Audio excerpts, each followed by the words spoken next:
228 kilo सोना का घोटाला केदारनाथ में हो गया। कौन जिम्मेदार है? क्यों इस बारे में जांच नहीं होती है? क्यों भाई इस बारे में निर्णय नहीं होता है? और अब आप कहेंगे हम दिल्ली में ही केदारनाथ बना लेंगे, ये नहीं होता। आज तक कोई जांच तक नहीं बैठाई गई।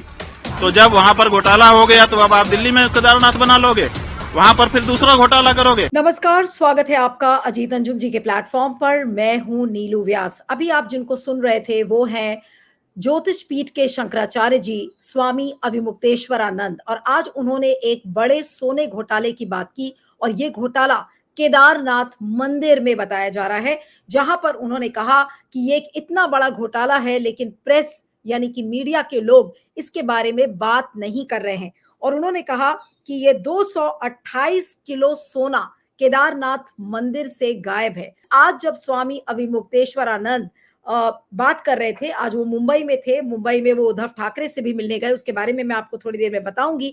लेकिन जिस तरीके से उन्होंने सोने के घोटाले का जिक्र किया वो वाकई में चौंकाने वाला है कि ये क्या इतना बड़ा घोटाला केदारनाथ के मंदिर में हो सकता है।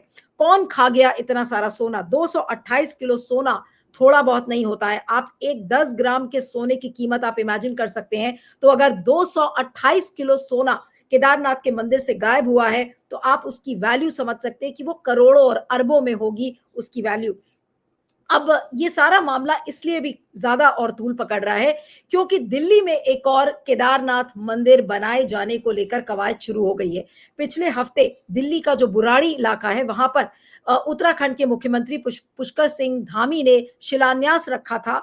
और जब वो शिलान्यास रख रहे थे तो कई पुजारियों ने विरोध प्रदर्शन किया और केदार सभा के बैनर तले ये सारा विरोध प्रदर्शन हुआ और उसको गलत बताया गया। उन्होंने कहा कि जिस तरीके से इतना बड़ा घोटाला केदारनाथ उत्तराखंड के केदारनाथ में हुआ है, तो क्या अब इसी तरीके का एक घोटाला क्या अब दिल्ली में भी किया जाएगा? और बार बार स्वामी अविमुक्तेश्वरानंद जी ने इस बात को कहा कि इस घोटाले की बातचीत मीडिया क्यों नहीं कर रहा है, ये गलत है और इसके ऊपर कोई ना कोई जांच जरूर होनी चाहिए। आप पत्रकार लोग क्यों नहीं उठाते हो? तो जब वहाँ पर घोटाला हो गया तो अब आप दिल्ली में केदारनाथ बना लोगे, वहाँ पर फिर दूसरा घोटाला करोगे। 228 किलो सोना केदारनाथ से गायब कर दिया गया। ये कहाँ का नियम है? क्यों नहीं उठाते हो प्रेस वाले इस बात को? आज तक कोई जांच तक नहीं बैठाई गई। 228 किलो सोना का घोटाला केदारनाथ में हो गया। कौन जिम्मेदार है? क्यों इस बारे में जांच नहीं होती है? क्यों भाई इस बारे में निर्णय नहीं होता है? और अब आप कहेंगे हम दिल्ली में ही केदारनाथ बना लेंगे, ये नहीं हो सकता। नरेंद्र मोदी जी से आपने कल मुलाकात की, उनको आशीर्वाद दिया कल?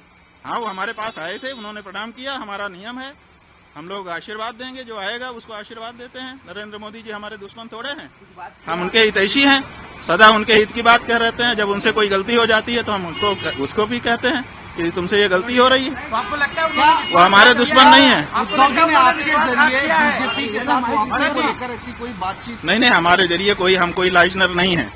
हमको श्रद्धा पूर्वक उन्होंने बुलाया था। हम जैसा कि हमारा नियम है, श्रद्धा से बुलाने पर जाते हैं। हम आए, उन्होंने पादुका पूजन किया और अपनी जो उनकी अपनी बातें थी वो भी हमारे सामने रखी, हमने उनको सुन लिया।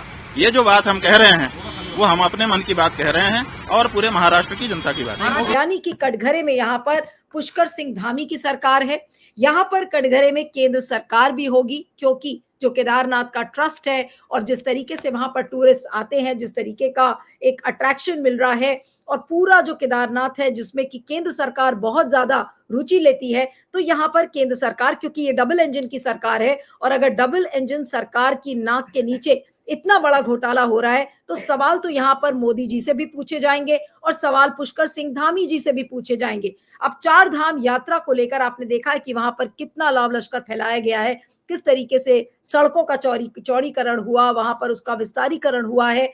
और अब मंदिर के अंदर जो पर चढ़ी है और उसको लेकर अगर घोटाला हुआ है कि वहां पर सोने के बजाय पीतल की उसमें पर लगाई गई है, तो ये वाकई में एक बड़ा आरोप है। लेकिन मंदिर की जो समिति थी उसने इस बात को खारिज किया। आप ये अगर तस्वीरों में देखें तो अनंत अंबानी की शादी में जब नरेंद्र मोदी गए थे, उनके पीछे आप देखिए मुकेश अंबानी और नीता अंबानी खड़े हुए हैं और किस तरह से मोदी जी उनका जाकर पैर छू रहे हैं, क्योंकि उनको पैर छूना पड़ा।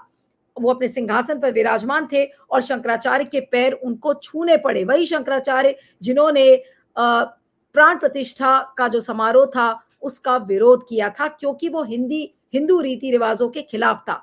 और उसमें साफ साफ उन्होंने कई बार इस बात को कहा, उन्होंने मंदिर ट्रस्ट से भी इस बात को रेज किया था कि अगर मंदिर का निर्माण पूरा नहीं हुआ है तो ये अच्छी बात नहीं है, ये गलत होगा, ये उन्होंने उस समय भी कहा था। ठीक उसी तरह जैसे वो ये कह रहे हैं कि दिल्ली में केदारनाथ मंदिर अगर बनता है तो वो गलत है, और इस तरीके का अगर घोटाला केदारनाथ में हुआ है तो क्या दोबारा दिल्ली के मंदिर में भी उसी तरीके का घोटाला होगा? इसको जांच होनी चाहिए। और जो जांच नहीं हुई थी, जिसको लेकर मीडिया ने सवाल खड़े नहीं किए, आज उस मसले को अभिमुक्तेश्वरानंद ने जिंदा कर दिया है एक बार फिर से। तो क्या इसमें जांच कमेटी बैठाई जाएगी? क्या इसकी जांच होगी? आज एक बड़ा चैप्टर, एक बड़ा सवाल आज अभिमुक्तेश्वरानंद ने लाकर सामने खड़ा कर दिया है। और अनंत अंबानी की शादी के बाद आज वो उद्धव ठाकरे के घर पर भी दिखे, जो मातोश्री उनका जो घर है वहां पर उन्होंने उनकी पूजा की गई थी उद्धव ठाकरे, और उद्धव ठाकरे का परिवार वहां पर मौजूद था। और अभिमुक्तेश्वरानंद ने बाद में जो मीडिया से आकर बातचीत कही वो काफी महत्वपूर्ण थी। उन्होंने इस बात को कहा कि उद्धव ठाकरे के साथ धोखाधड़ी हुई है और वो एक षड्यंत्र का शिकार रहे हैं, उनके साथ विश्वासघात किया गया है। और ये बात शंकराचार्य की कहना अपने आप में एक बहुत महत्वपूर्ण चीज है, क्योंकि महाराष्ट्र में चुनाव है और महाराष्ट्र चुनाव के पहले शंकराचार्य का उद्धव ठाकरे के घर जाना और इस बात को कहना कि उद्धव ठाकरे षड्यंत्र का शिकार हुए हैं, विश्वासघात के शिकार रहे हैं। और साथ में उन्होंने ये भी कहा कि मेरा कोई औचित्य नहीं है इस सब्जेक्ट पर बात करने का, लेकिन क्योंकि मैं एक धर्माचार्य हूं और मैं विश्वासघात, पाप और पुण्य के बारे में बात कर सकता हूं, इसलिए मैं इस चीज के बारे में बोल रहा हूं। और मीडिया कर्मियों से उन्होंने बात की और उन्होंने कहा कि जो इस पूरे विश्वासघात का जो दर्द है, ये दर्द पर मरहम तभी लगेगा जब उद्धव ठाकरे दोबारा सीएम की कुर्सी पर बैठेंगे। तो ये बहुत बड़ी बात आज उद्धव ठाकरे के संदर्भ में स्वामी अभिमुक्तेश्वरानंद ने कही, और ये एक तरीके से सीधी चुनौती उन्होंने मोदी जी को दिया है, नरेंद्र मोदी को दिया है कि देखिए आप किस तरीके से गलत काम कर रहे हैं। भले ही उन्होंने अनंत अंबानी की शादी में नरेंद्र मोदी को माला पहनाकर आशीर्वाद दिया हो, अगर आप उन तस्वीरों को देखें तो वो नरेंद्र मोदी को एक माला पहनाते हैं, अपने गले से वो उतार कर माला पहनाते हैं और हाथ से इशारा करके वो मोदी जी को आशीर्वाद देते हैं, जिसके बाद मोदी जी अपने स्थान पर जाते हैं। तो लोगों को ये लग रहा होगा कि अब मोदी जी को शंकराचार्य का आशीर्वाद लग गया। लेकिन आज जब उद्धव ठाकरे के घर के बाहर जब उन्होंने मीडिया कर्मियों से बात की तो ऐसा लग रहा था कि अभिमुक्तेश्वरानंद मोदी जी से खुश नहीं है। अभी भी मोदी जी के काम करने के तरीके से, मोदी जी की राजनीति से, मोदी जी के विश्वासघात से, तथाकथित रूप से जो विश्वासघात उद्धव ठाकरे के साथ नरेंद्र मोदी और मोदी जी की सरकार ने किया है, उसको लेकर वो काफी पीड़ित है। इस बात को आज उन्होंने मीडिया कर्मियों के साथ शेयर किया। और आज एक बात साफ हो गई कि स्वामी अभिमुक्तेश्वरानंद नरेंद्र मोदी की राजनीति से बिल्कुल भी खुश नहीं है, और उनका इस बात को कहना कि इस दर्द और इस पाप का जो घड़ा है ये तभी फूटेगा जब एक तरीके से उद्धव ठाकरे वापस सीएम पद की कुर्सी पर नहीं बैठते। तो क्या आज अभिमुक्तेश्वरानंद ने अपने ही तरीके से और धर्म की आड़ में और पूजा अर्चना करते हुए क्या आज एक तरीके से उद्धव ठाकरे को अभिमुक्तेश्वरानंद ने सीएम बनने का आशीर्वाद दिया है? ये एक बड़ी बात है, क्योंकि अब कुछ ही महीने रह गए हैं। अक्टूबर नवंबर में महाराष्ट्र, हरियाणा और झारखंड में चुनाव है, और महाराष्ट्र में अगर उद्धव ठाकरे को आशीर्वाद अगर शंकराचार्य जी का प्राप्त है तो क्या ये मोदी जी के लिए एक बड़ी खतरे की घंटी है? और आज दो बातें जो उन्होंने बहुत बड़ी कही वो अपने आप में मोदी जी के लिए एक चेतावनी है कि केदारनाथ में एक बड़ा सोने का घोटाला जिसको मंदिर समिति ने ऑलरेडी खारिज कर दिया है, और दूसरी बात जो उद्धव ठाकरे के संदर्भ में उन्होंने कही कि उनके साथ विश्वासघात हुआ है, और हिंदू धर्म में विश्वासघात की कोई जगह नहीं है। जो विश्वासघात करता है, जो षड्यंत्र करता है, जो इस तरीके के पापों में इंडल्ज करता है, वो हिंदू नहीं है। इस बात को उन्होंने आज बिल्कुल साफ शब्दों में कह दिया। और उन्होंने ये भी कहा कि मेरा कोई लॉजिक नहीं है बात करने का, लेकिन क्योंकि मैं एक धर्माचार्य हूं इसलिए मैं इस बात को बार बार कह रहा हूं। लेकिन आपको याद होगा कि जब राहुल गांधी ने अभी संसद में भाषण दिया था तो भाषण में उन्होंने हिंदू धर्म के लिए यही कहा था कि हिंदू धर्म इस तरीके की नफरत, इस तरीके की हिंसा कभी नहीं सिखाता और ना इसको करने की इजाजत देता है। तो इस बात पर राहुल गांधी का सोशल मीडिया पर बहुत विरोध हुआ।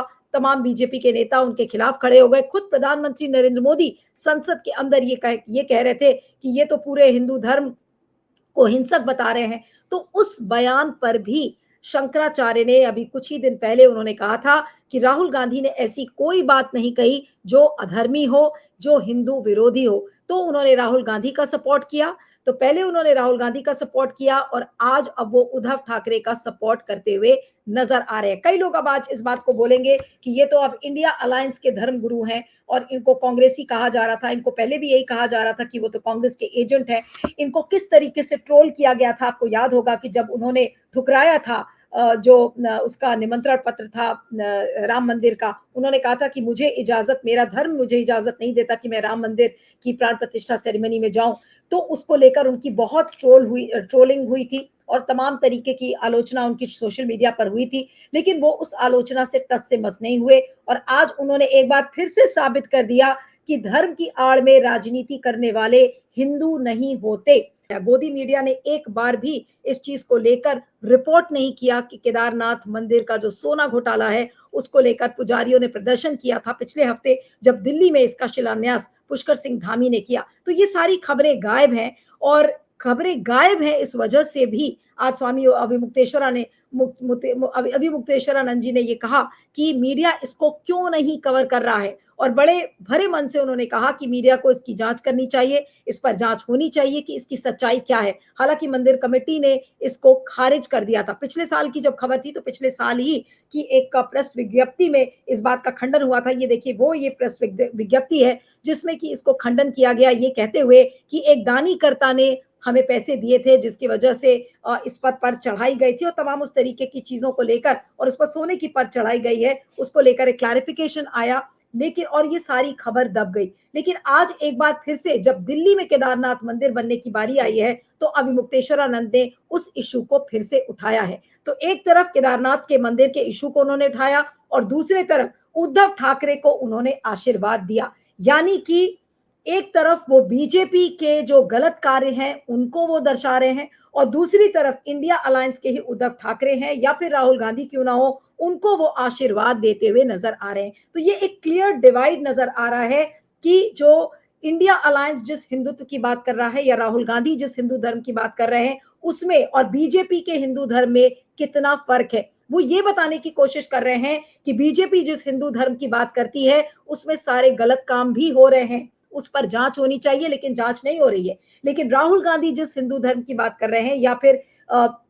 उद्धव ठाकरे जिस हिंदू धर्म की बात कर रहे हैं उसमें सच्चाई और गलत का भेदभाव भी वो बताते हुए नजर आ रहे हैं। तो वो जनता का ध्यान इस ओर आकर्षित करने की कोशिश कर रहे हैं कि सच्चाई क्या है और गलत क्या है और हिंदू धर्म सच्चाई के साथ है, गलत के साथ नहीं है। वो इस फर्क को पब्लिक को समझाना चाह रहे हैं क्योंकि अंधभक्त आपने देखा है, जो अंधभक्त है, जो मोदी भक्ति में विलीन है, वो मोदी की किसी भी गलती पर पर्दा डालने की कोशिश करते हैं कि हर सूरत में हर हाल नरेंद्र मोदी सही है, ये अंधभक्तों का कहना है। तो उन्हीं अंधभक्तों की आंखों को खोलने के लिए आज अविमुक्तेश्वरानंद का ये बयान उस नजरिए से भी बहुत महत्वपूर्ण है क्योंकि वो अंधभक्तों की भी आंखें खोल रहे हैं कि आप बार बार सिर्फ ये कहना कि हिंदू खतरे में है, हिंदू धर्म खतरे में है, लेकिन उस हिंदू धर्म की आड़ में कितने गलत काम हो रहे हैं, कितना भ्रष्टाचार हो रहा है, आंख खोलकर आप उसको भी देखिए। तो आज अविमुक्तेश्वरानंद ने इस बात को बिल्कुल साफ किया है कि सच और गलत क्या है और पाप और पुण्य क्या है, इसके बीच का फर्क समझना होगा।